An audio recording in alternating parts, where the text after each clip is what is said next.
Sebelumnya Lin Kuan ditunjuk menjadi peserta pertama dalam upacara kedewasaan yang dilakukan oleh klan Gu. Lin Kuan melangkah ke pelataran batu dan menyentuh sebuah lempeng berbentuk bintang setinggi 3 meter yang telah disiapkan oleh para tetua. Hasil penilaian segera diumumkan. Ia memiliki kekuatan tingkat 1 Dousun dengan garis keturunan tingkat 6 yang membuatnya layak menerima tato klan berwarna emas.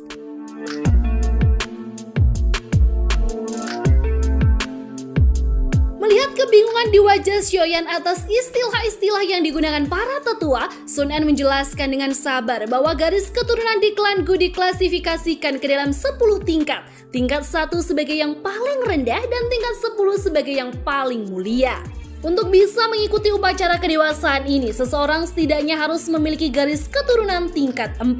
Jadi Lin Kuan yang mencapai tingkat 6 telah menunjukkan prestasi yang cukup baik. Ia juga menambahkan bahwa tato klan dibagi dalam 4 tingkatan: perak, emas, emas ungu, dan emas pelangi. Tato emas yang diterima Lin Kuan adalah peringkat ketiga dalam hierarki tersebut. Saat Xiaoyan dan Sun Er masih asik berdiskusi, suara pemanggilan kembali menggema. Kini giliran Lin Xiu, komandan kedua dari tentara teredam hitam yang dipanggil. Ia dinilai memiliki kekuatan bintang 5 Dousun dengan garis keturunan tingkat 6 yang cukup mendapatkan tato emas juga. Namun Xiaoyan menyadari bahwa warna emas milik Lin Xiu tampak lebih mencolok dibandingkan milik Lin Kuan yang menunjukkan bahwa kekuatan keduanya berbeda meskipun level keturunannya sama. Setelah Lin Xiu, giliran komandan pertama yang maju Gu Zhen, pemuda berambut putih yang sebelumnya pernah bertemu Xiaoyan di atas kapal.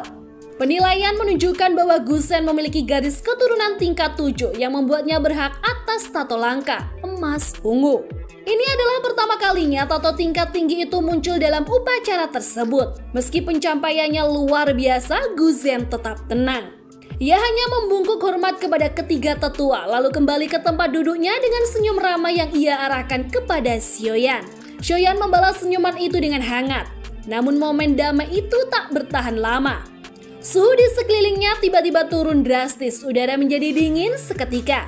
Xiaoyan menoleh cepat ke arah sumber aura yang mengerikan itu dan di sana berdiri Gu Yao, sang jenderal iblis, sosok yang telah lama disebut-sebut sebagai ancaman nyata dalam hidupnya. Dengan langkah tenang dan sikap yang tak memperlihatkan emosi, Gu Yao melangkah memasuki alun-alun utama. Wajahnya datar, nyaris tak menunjukkan minat atau rasa hormat yang berlebihan. Ia membungkuk kepada 3 tetua yang berjaga, tetapi tak seperti para komandan sebelumnya, ia tak menundukkan satu lutut sebagai tanda penghormatan. Anehnya tak satu pun dari para sesepuh menunjukkan rasa tersinggung. Sebaliknya mereka malah terlihat antusias saat Gu Yao menyentuhkan tangannya pada lempeng bintang penilai. Dalam sekejap, cahaya bintang muncul satu demi satu dari cangkram tersebut dan terus bertambah sampai akhirnya berhenti di angka 8. Riuh tepuk tangan dan seruan kekaguman langsung menggema di seluruh stadion. Gu Yao benar-benar berhasil mengungkapkan garis keturunan kelas 8 tingkat yang hanya pernah dicapai oleh Sun Er sebelum ia memasuki masa pengasingan. Sun Er yang menyaksikan pencapaian itu dari kejauhan hanya bisa menarik nafas panjang. Ia tak bisa menyangkal bahwa Gu Yao memang luar biasa dan jelas akan menjadi lawan berat bagi Xiaoyan. Dengan status sebagai Dousun bintang 8 dan darah kelas 8, Gu Yao pantas dianugerahi tato ungu emas yang warnanya jauh lebih gelap dan kuat dibandingkan milik Gu Zhen sebelumnya. Banyak pasang mata memandang penuh hormat dan kagum pada jenderal keempat dari tentara teredam hitam itu. Namun suasana segera berubah ketika Gu Yao tempat setelah mendapatkan persetujuan untuk kembali ke tempat duduknya, membuka suara dan melemparkan pernyataan yang mencengangkan, sebuah tantangan langsung untuk Xiaoyan agar naik ke atas arena dan bertarung dengannya. Namun tantangan itu disertai ancaman halus jika Xiaoyan menolak, maka lebih baik ia segera angkat kaki dari klan Gu. Wajah Xiaoyan memerah karena marah. Ia mengertakkan gigi dan mengepalkan tangan saat memperingatkan Gu Yao bahwa dirinya adalah tamu resmi klan Gu. Tapi Gu Yao hanya merespon dengan ketenangan dingin, mengulangi bahwa pilihan tetap ada di tangan Xiaoyan, ia bisa menerima atau menolak, tak lebih tak kurang. Situasi semakin tegang. Gu Zhen melangkah maju mencoba meredakan ketegangan dengan mengatakan bahwa Gu Yao tidak bersalah dan hanya menantang secara adil. Di sisi lain, Mang Tianqi diam-diam tersenyum tipis mengulirkan cincin di jarinya dengan mata berbinar. Ia tampak tak sabar untuk melihat sejauh mana kekuatan murid yang sering disebut dalam surat-surat dari Sugian. Sorak-sorai mulai menggema ketika Shoyan yang sedari tadi memejamkan mata akhirnya berdiri.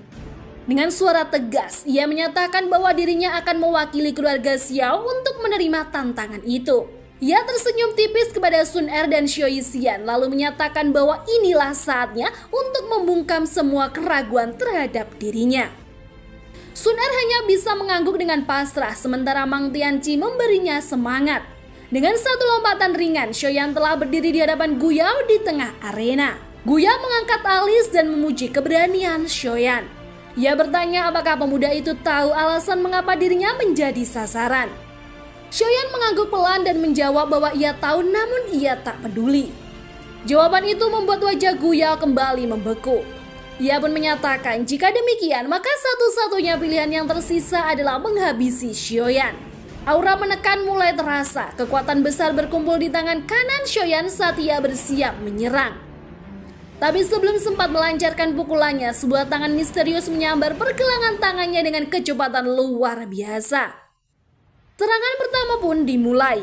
Pertukaran jurus pun berlangsung cepat dan intens membuat seluruh mata penonton tertuju pada pertarungan itu. Para tetua yang sedari awal menunggu momen Shoyan dipermalukan kini memperhatikan dengan penuh kewaspadaan. Di hadapan mereka, pertarungan antara dua kekuatan muda Shoyan si pendatang dan Gu Yao sang jenderal iblis baru saja dimulai. Bertarung langsung dengan Gu Yao jelas bukan tugas yang mudah bagi Shoyan. Pada awal bentrokan tampak jelas bahwa pemuda dari keluarga Xiao itu berada dalam posisi yang kurang menguntungkan. Gu Yao hanya menyeringai dingin sebelum merapalkan dua jurus mematikan sekaligus, segel pemecah gunung dan segel pembalik laut. Menanggapi serangan ganda yang mengancam itu, Shoyan segera menghentikan pendekatan bermain-mainnya. Ia mengerahkan 3 perubahan dari api misterius serta kekuatan dari teknik 6 penguasa demi membendung tekanan besar dari segel-segel langit milik Gu Yao. Suara ledakan keras mengguncang arena pertempuran. Tubuh Shoyan terdorong mundur beberapa langkah, sebuah bukti nyata bahwa Gu Yao benar-benar merupakan musuh yang sangat tangguh. Tapi menyerah tak pernah ada dalam kamus Shoyan. Ia kembali membangkitkan kekuatan penguasa suanya dan mengerahkan jurus tsunami pemecah api. Gu Yao tampak mencibir geli menertawakan permainan api Shoyan. Dengan tenang, ia memadatkan kabut es putih pekat untuk membungkus tubuhnya, membentuk perisai yang menahan dengan kuat gempuran tsunami api lawannya. Namun tawa Gu Yao terputus saat ia melihat sesuatu yang menggantung di tangan Shoyan, bunga teratai api 3 warna. Sosok kecil itu jelas menyimpan energi penghancur luar biasa. Dalam sekejap, badai api mengamuk di tengah alun-alun membuat para penonton tak bisa berkata-kata. Saat itulah semua orang mulai menyadari bahwa Shoyan bukanlah sosok sembarangan. Gu Yao telah meremehkan lawannya terlalu awal. Shoyan mengamati badai apinya sendiri dengan wajah serius. Meski kekuatannya luar biasa, ia sadar bahwa Gu Yao bukan lawan yang mudah dilenyapkan. Dugaannya terbukti, badai api mulai bergetar dan kemudian perlahan-lahan tercerai-berai sebelum akhirnya meledak ke berbagai arah. Sosok Gu Yao kembali muncul dari balik sisa badai. Tubuhnya kini dilindungi oleh lapisan es transparan misterius, sebuah perisai kuat yang mampu menahan amukan 3 api surgawi. Melayang di udara dengan tombaknya, Gu Yao menatap Shoyan dari atas. Ia menyatakan bahwa kini saatnya memperlihatkan kekuatan sejati dari generasi muda klan Gu, kekuatan yang tak akan bisa ditandingi oleh orang luar seperti Shoyan. Dengan penuh keyakinan, Gu Yao mengayunkan tombaknya dan melepaskan jurus 10.000 bintang. Tatapan Shoyan menjadi tajam menyadari aura pembunuh yang menyengat keluar dari tubuh lawannya. Doki Agung Gu Yao melonjak dari tombak kristal esnya lalu membentuk wujud makhluk ilusi mengerikan yang melolong garang ke arahnya. Gu Yao mengembuskan nafas penuh dingin ketika melihat Shoyan masih mampu bertahan menghadapi teknik mematikan itu menggunakan kekuatan penguasa Xuan. Namun gerakan aneh Gu Yao memutar tombaknya dan berhasil membuat penggaris besar Shoyan terlepas dari genggamannya. Kesempatan itu tak disia-siakan.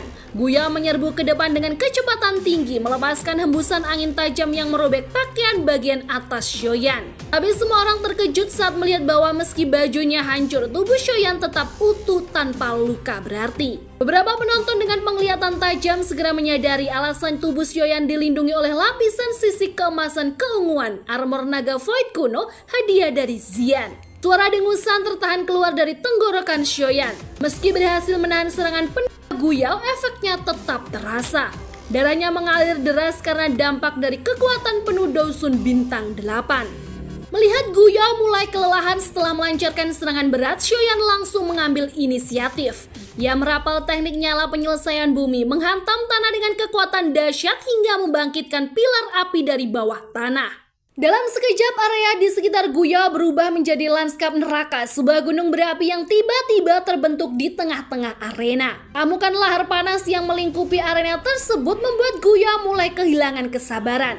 Tak hanya harus menerima serangan-serangan merepotkan dari lawannya, rencana sang Jenderal Iblis untuk mengalahkan Xiaoyan dengan cepat pun berantakan. Ketegangan semakin meningkat ketika Xiaoyan menunjukkan kemampuannya dalam memanipulasi energi sekitar melalui mantra api khusus, menyedot daya alam di sekelilingnya, hal yang langsung mengejutkan seluruh penonton. Siapa yang menyangka bahwa pemuda ini ternyata menguasai teknik Ki kelas Tian, seni langka dalam dunia bela diri. Namun kejutan itu tak berlangsung lama karena Guyao dengan tawa penuh ejekan juga mengungkapkan bahwa dirinya pun tak kalah unggul. Ia mengaktifkan sebuah artefak langka, cermin harta karun suci kuno, teknik Do kelas Tian tingkat tinggi yang menyebarkan aura destruktif begitu kuat hingga langit pun diselimuti awan kelam. Raut wajah Xiaoyan menegang, namun ia tak tinggal diam. Dengan tarikan nafas dalam, ia mengerahkan teknik warisan dari Tianhuo, teknik pengusiran api 5 cincin.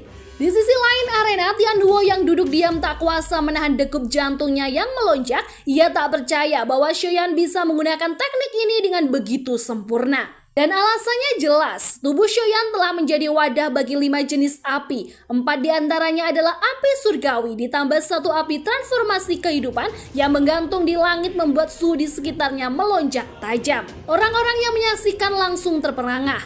Siapa sangka calon menantu klan Gu yang belum mendapat restu itu ternyata mampu menyimpan kekuatan luar biasa sebesar itu. Keterkejutan pun melanda tokoh-tokoh penting. Bahkan Mang Tianqi pun tampak sukar mempercayai matanya sendiri saat menyadari api hati yang jatuh kini berada di tangan Xiaoyan. Para anggota klan Yan yang dikenal sangat peka terhadap energi api surgawi menunjukkan ekspresi tak percaya. Mereka yang selama bertahun-tahun memburu kekuatan ini kini menyaksikan seorang pemuda menguasainya seolah tanpa usaha. Tak hanya dari klan Yan, bahkan para petinggi klan Yao juga menunjukkan tanda-tanda ketamaan. Dalam dunia alkemis, api surgawi adalah harta tak ternilai. Dan kini murid dari seorang buangan klan justru tampak membawa 4 di antaranya. Namun Xiaoyan tak memperdulikan semua tatapan itu. Guyao yang masih menyeringai dingin menyapu pandangannya ke arah keempat api surgawi yang mengitari langit. Ia lalu menyempurnakan aktivasi cermin harta karun suci kuno yang langsung memancarkan energi destruktif masif. Gunung Suci Gu pun terguncang diselimuti oleh kabut hitam tebal. Melihat hal ini, 3 sesepuh klan Gu saling melirik, wajah mereka serius. Mereka tak menyangka Xiaoyan bisa memaksa Guyao untuk sejauh ini. Tanpa bicara, mereka serempak memperkuat penghalang pelindung di sekitar arena, menambahkan lebih banyak doki agar kerusakan tak merembet keluar. Sun Er yang menonton dari kejauhan menghela nafas pelan. Melihat Guyao dipaksa menggunakan teknik puncaknya, Sun Er merasa Xiaoyan telah membuktikan diri. Bahkan Mang Tianqi pun berpendapat bahwa hanya dengan mencapai titik ini, Xiaoyan sudah layak disebut sebagai pemenang. Klan Gu pun seharusnya tak punya alasan lagi untuk meremehkannya. Sementara itu Xiaoyan melanjutkan ritualnya. Ia memanggil satu persatu roh api serigala, macan tutul, singa, harimau, dan naga. 5 roh ini berpadu membentuk formasi pengusiran api 5 cincin yang sempurna. Kombinasi kelima elemen tersebut menciptakan suhu ekstrim yang membuat awan hitam jauh di langit mulai menguap seolah langit pun tunduk pada kekuatan itu. Xiaoyan menarik nafas dalam dan meraung, lalu melepaskan kelima roh api tersebut menuju Guyao. Langit menjadi kelam, dihiasi garis-garis hitam yang mencuat liar. Api 5 cincin melesat menembus udara seperti hujan meteor. Di sisi lain, Guyao yang semula memejamkan mata akhirnya membuka matanya penuh kesadaran, lalu mengerahkan kekuatan pengacau untuk menghantam langsung serangan Xiaoyan, menciptakan ledakan kekuatan yang mengguncang seluruh arena. Guyao masih berdiri penuh keyakinan. Dalam benaknya, teknik Do kelas Tian warisan klan Gu yang ia kuasai jauh lebih unggul dibandingkan kekuatan api surgawi yang dimiliki oleh Xiaoyan. Dengan amarah yang tertahan, ia mengepalkan tinjunya begitu kuat hingga langit yang dipenuhi awan kelam terbelah, membentuk sebuah jari raksasa berwarna hitam pekat di atas kepala semua orang. Aura kehancuran yang sangat mencengkam memancar dari jari itu membuat udara di sekitar medan pertempuran terasa menyesakan. Dengan nada dingin, Guya melemparkan peringatan terakhir kepada Shoyan bahwa hari ini ia akan menghapus harapan Sun Er melalui kematian orang yang ia cintai, Sioyan sendiri. Di tengah sorot mata ratusan pasang mata yang menatap tanpa berkedip, jari kehancuran itu melesat turun dari langit dan menghantam langsung ke arah api 5 warna yang telah dikumpulkan Sioyan. Dentuman hebat pun terjadi, mengguncang seluruh arena hingga membuat penghalang pelindung Doki retak di beberapa titik. Lalu suara retakan halus terdengar dari langit, semua kepala mendongak dan terlihat jelas api 5 warna milik Sioyan mulai memperlihatkan keretakan. Tanda ini menjadi bukti bahwa kekuatan teknik Guya memang berada di atas angin, paling tidak untuk saat itu. Kekhawatiran mulai merayap di hati semua yang berpihak pada Sioyan. Bahkan Sun Er tak mampu menyembunyikan kegelisahannya. Wang Tianqi pun terlihat siap turun tangan karena aura kehidupan Sioyan di tengah-tengah ledakan mulai melemah drastis. Ledakan besar yang dihasilkan dari tumbukan jari kehancuran dan formasi api 5 warna itu menyapu seluruh arena. Di saat Sun Er bersiap menerobos masuk ke arena untuk menyelamatkan Sioyan, Wang Tianqi secara tiba-tiba menahan langkahnya. Ia melihat sesuatu, tepat di tengah-tengah pusaran energi itu, Sioyan berdiri tegak, dikelilingi oleh nyala api yang membara di telapak tangannya. Ia menahan serangan dari jari hitam Guya secara langsung dan yang mengejutkan, tanpa sedikit pun menunjukkan kepanikan di wajahnya. Keheningan menyelimuti arena saat semua mata terpaku pada satu hal, jari penghancur yang tampak mulai bergetar saat bersentuhan dengan api Sioyan. Meski tubuh Sioyan berlumuran darah akibat tekanan luar biasa dari serangan itu, ia justru tertawa. Suaranya parau namun menggema dalam hati semua yang mendengarnya.